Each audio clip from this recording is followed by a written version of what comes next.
En dan wil ik het nu hebben over Israël en Gaza. Wereldwijd hadden kranten vandaag een zwarte voorpagina om te protesteren tegen de dood van journalisten in de Gazastrook.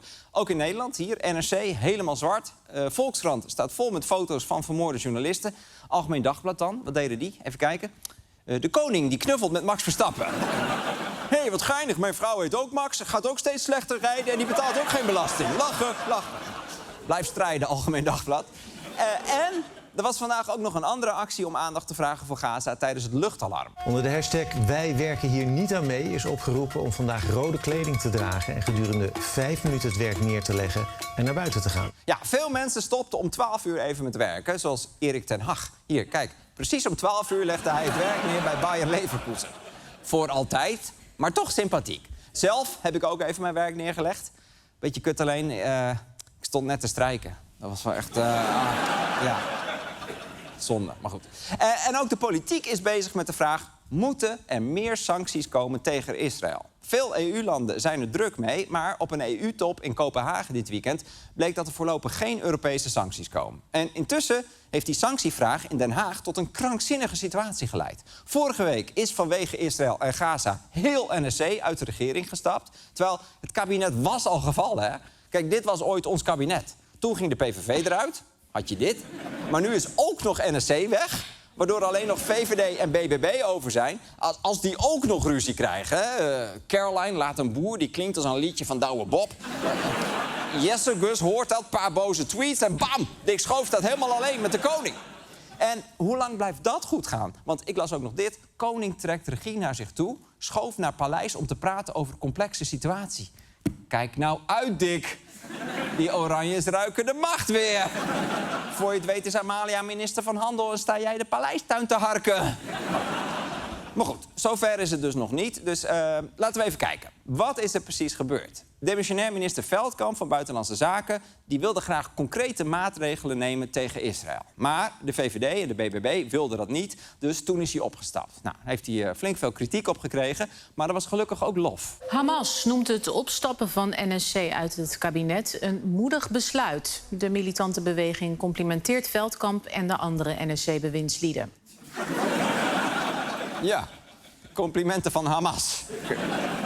Beetje ongemakkelijk. Hè? Ik kreeg laatst zo'n doos chocola van Bolle Jos vanwege ons verhaal over de hypotheekrenteaftrek. Ja, je stuurt hem toch niet terug, zeg maar.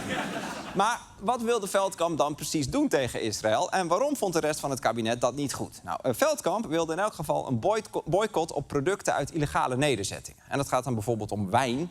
Want Israël heeft daar, even heel kort door de bocht, een manier gevonden om bloed in wijn te veranderen. Maar de andere regeringspartijen die wilden dat niet om verschillende redenen. De VVD wilde eerst proberen om iets te doen met heel Europa. De BBB zegt Israël verdient steun, geen sancties. En dan is er nog de PVV, die zitten niet meer in de regering, maar het is nog wel de grootste Kamerfractie. Nou, die zijn ook tegen sancties, want zij komen niet verder dan Hamas is stom. Wat de PVV betreft is de enige juiste, rechtvaardige en afdoende oplossing de totale vernietiging van Hamas in Gaza. De PVV staat achter Israël. Ja, helder. En dat is na lang vergaderen zo'n beetje de enige motie waar de Kamer het over eens kon worden. Kijk, de Kamer, gehoord de beraadslaging, spreekt uit dat de islamitische terreurorganisatie Hamas totaal vernietigd dient te worden en gaat over tot de orde van de dag. Ja, snap ik, dan heb je nog iets aan je ochtend. Wel grappig trouwens, hè? Voor moties tegen Israël hebben we Europa nodig, maar Hamas vernietigen, dat kunnen we blijkbaar in Den Haag. Oké, maar goed. Er is dus nog steeds geen Kamermeerderheid voor directe Nederlandse sancties tegen Israël. Maar er is echt wel iets aan het schuiven. De laatste maanden denken steeds meer mensen na over de vraag: wat moet onze houding zijn tegenover Israël? En is Israël onze vriend nog wel? En ik weet, voor heel veel kijkers is dat een krankzinnige vraag. Die zeggen, hoezo vriend? Ik vind het een kutland. Ze verneuken al 80 jaar de Palestijnen. Niks vriend, fuck Israël. Oké, prima, rustig.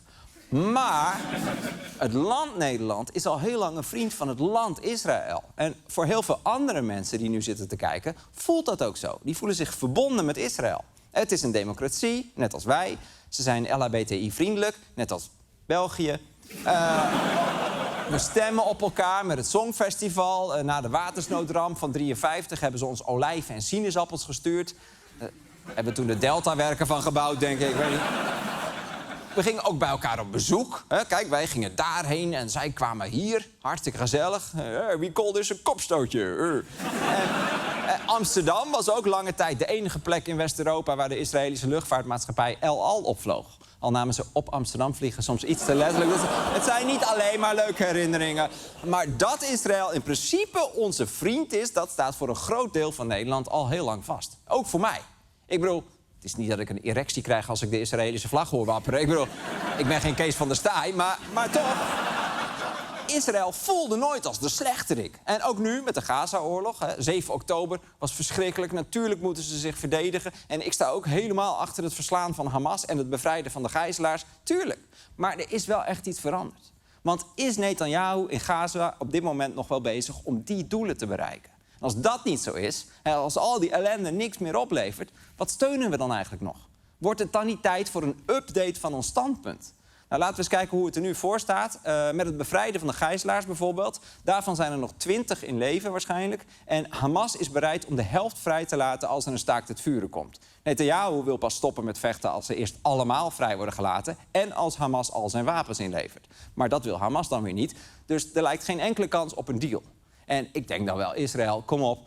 maak het wat aantrekkelijker. Doe er wat leuks bij, misschien helpt dat. En Hamas, hebben jullie het kookboek Simpel al van Otto Lengi? Ja!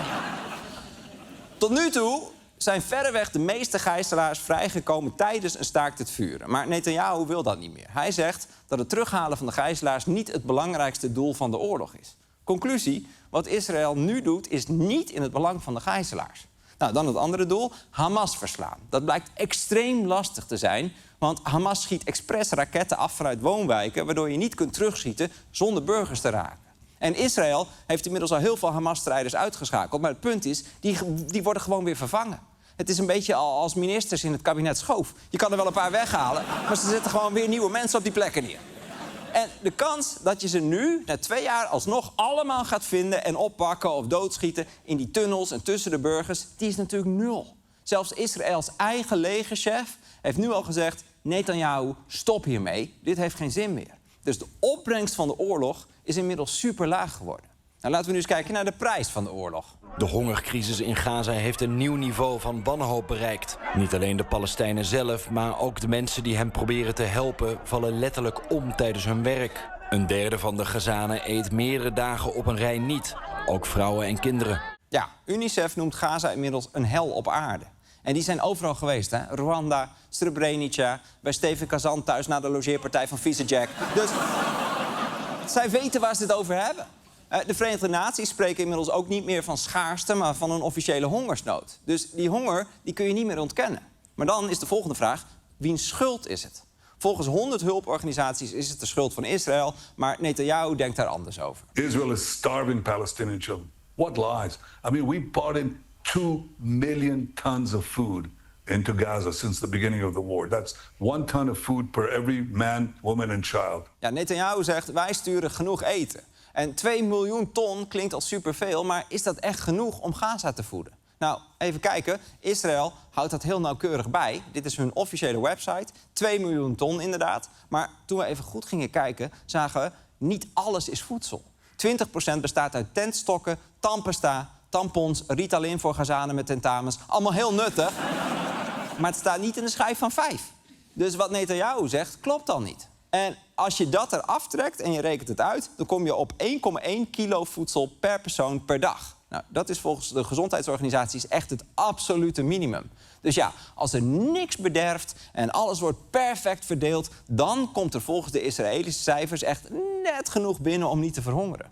Maar weet je nog, een paar maanden geleden... toen heeft Netanyahu 2 maanden lang heel Gaza afgesloten van voedsel. En na grote internationale druk is hij toen toch weer wat gaan toelaten... maar wel op een krankzinnige manier. Ze hebben het oude voedselsysteem, dat vrij goed werkte... hebben ze helemaal afgebroken en vervangen door een nieuw systeem... met veel te weinig uitdeelpunten, namelijk 4. Voor 2 miljoen mensen. En dat kunnen wij ons niet voorstellen, maar denk je even in... dat er in heel Amsterdam maar 2 bubble tea barretjes zouden zijn. Zeg, ik zie mensen nu cringen, jongen, echt... En die voedselpunten die gaan ook nog eens op volstrekt willekeurige momenten open en dicht. Het is daar zo'n teringzooi. Met uitgehongerde mensen, bewakers met geweren, totale paniek. Er vallen elke dag doden. Even een kort beeld. Hier moet je dit zien. Kijk, die mensen die lopen kilometers tussen 2 hekken.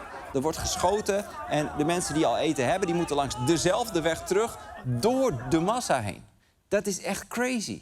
Ik heb peuters met cupcake-kraampjes gezien... die de logistiek beter op orde hadden. En tuurlijk gaat het daar ook wel eens mis. Ja, er wordt wel eens in de lucht geschoten. Maar het is niet zo'n chaos als in Gaza. En waarom gebeurt dit? Nou, volgens Israël kan dit niet anders... omdat al het voedsel werd gestolen door Hamas.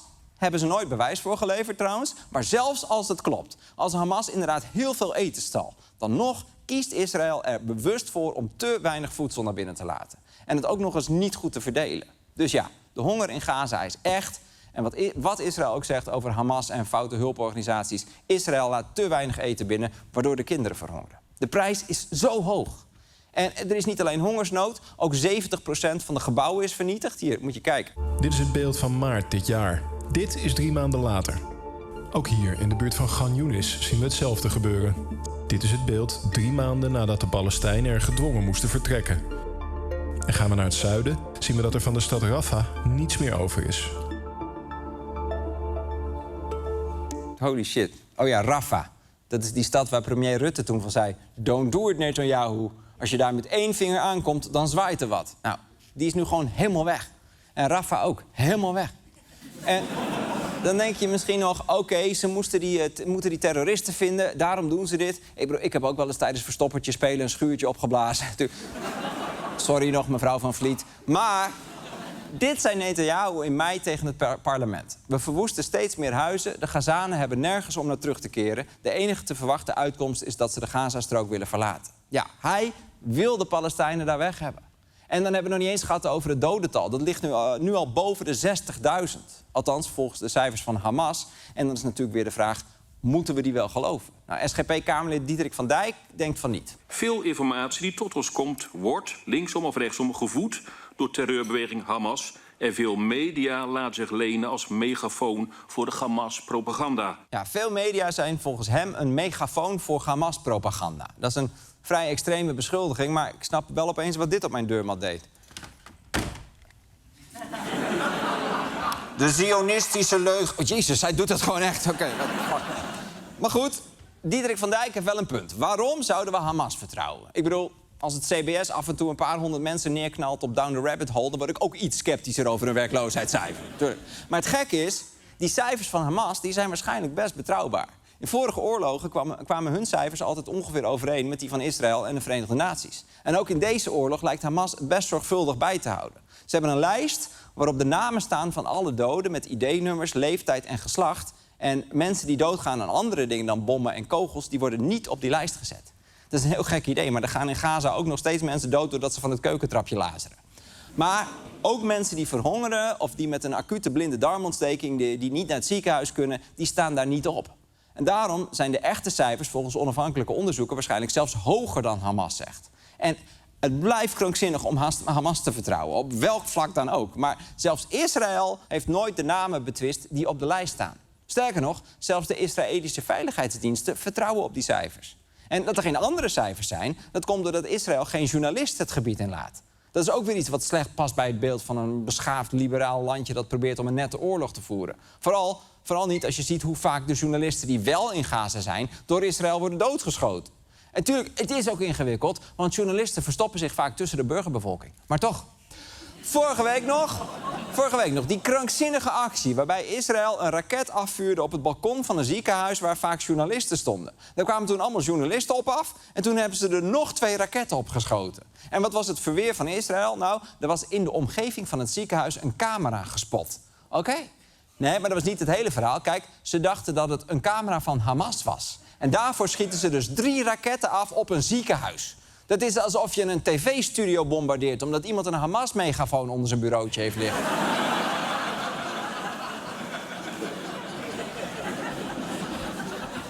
Maar goed, voor wie daar nog aan twijfelde, het lijkt erop dat er in deze oorlog al meer dan 62.000 doden zijn gevallen. En je zult altijd mensen hebben die dat niet geloven, maar je hebt ook nog mensen zoals Henk Vermeer van de BBB. Die staan boven de discussie. Aan de propagandaoorlog in de media. Van beide kanten komt er allerlei propaganda. Over hoeveel baby's, vrouwen, kinderen en bejaarden omgekomen zijn aan beide kanten doen wij niet mee.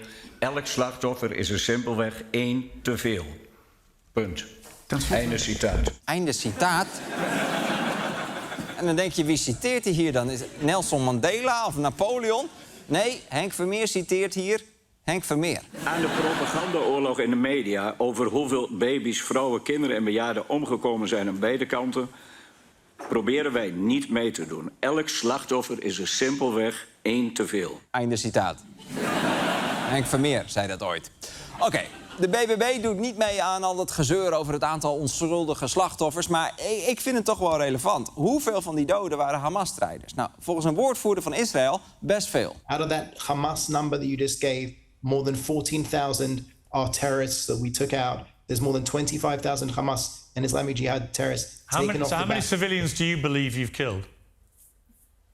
We don't have exact figures, as you know, it's the fog of war. You literally have no idea how many civilians you've killed. It's not that I don't know. I'm not authorized to give the information. I don't have the information. That's complete nonsense. Why are you authorized to give me the number of terrorists you've killed, but not the number of civilians? I don't understand.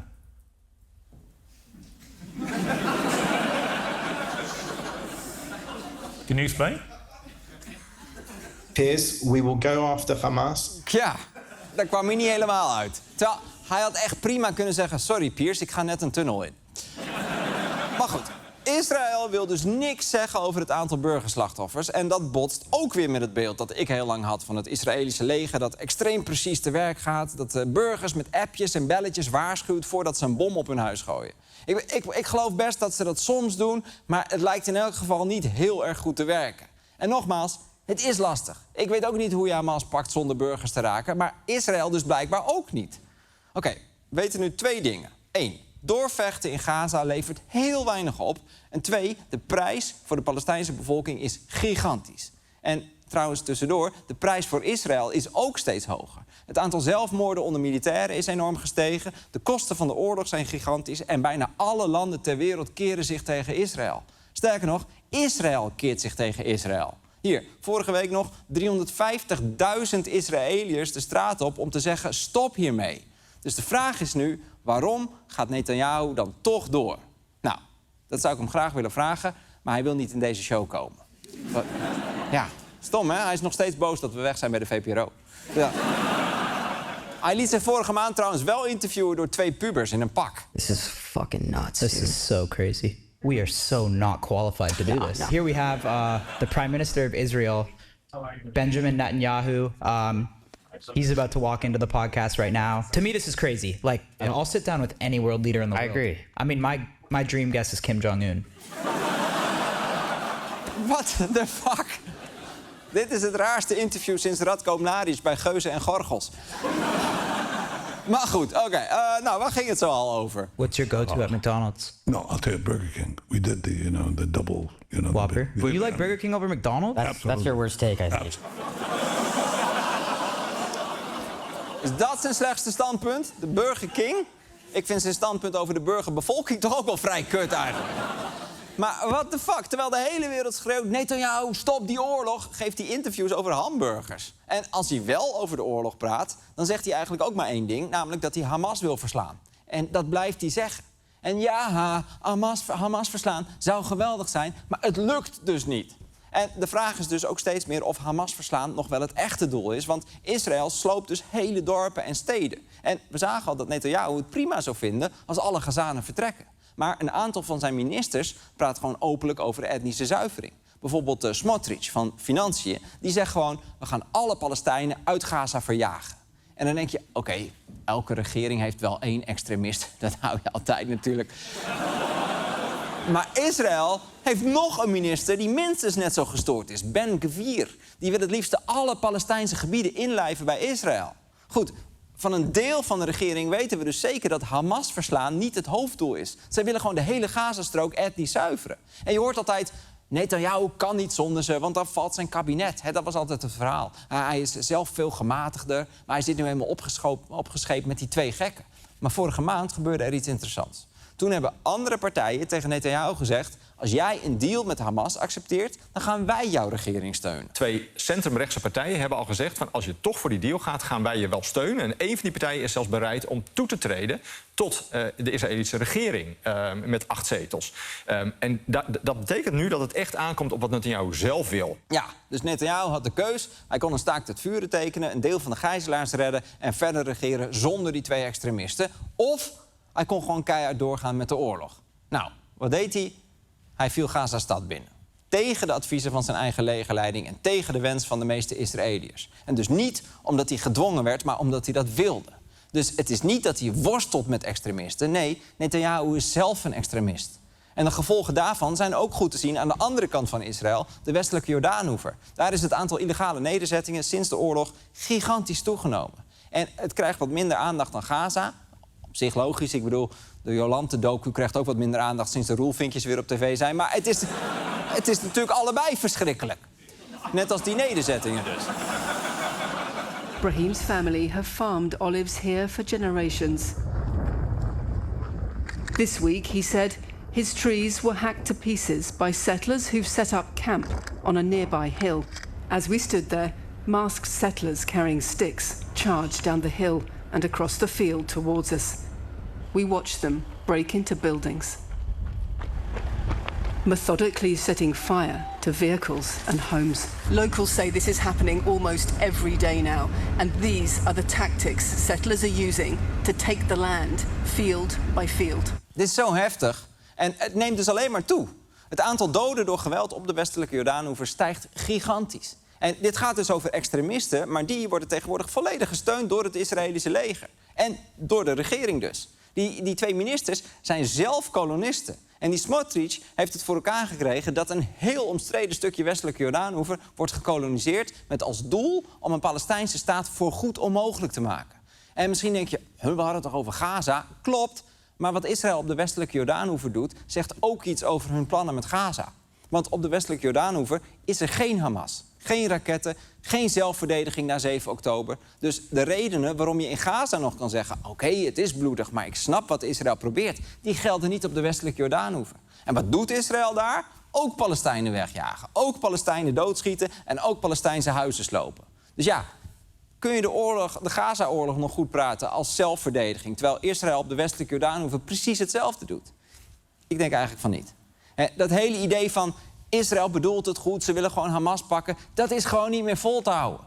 En dan was er vandaag ook nog dit nieuws... want de internationale organisatie van genocideonderzoekers zegt nu... dat Israël genocide pleegt in Gaza. Van de 500 aangesloten wetenschappers zegt 86%...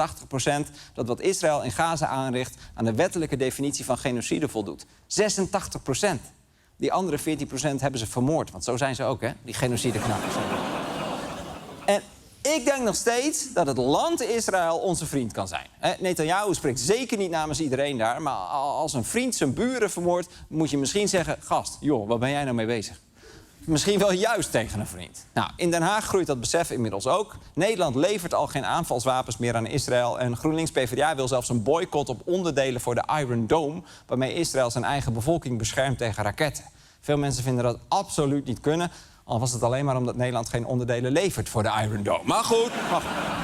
Nou, demissionair minister Ruben Brekelmans van Defensie... die nu tijdelijk ook minister van Buitenlandse Zaken is... waarom ook niet, die was op die top in Kopenhagen dit weekend. En daar bleek dus dat de EU nog steeds verdeeld is over sancties. Dus dat wordt niks. En nu is Brekelmans plan om samen met andere landen... een kopgroep in Europa te vormen die wel sancties oplegt. Maar dat moet hij eerst nog wel bespreken in het kabinet. En dan wens ik hem veel succes, want de enige andere nog overgebleven regeringspartij is de BBB... en die zijn tegen sancties. Dus het voelt allemaal vrij hopeloos. Weet je wat wij nodig hebben? Iemand die namens ons Israël aanspreekt. Iemand met gezag.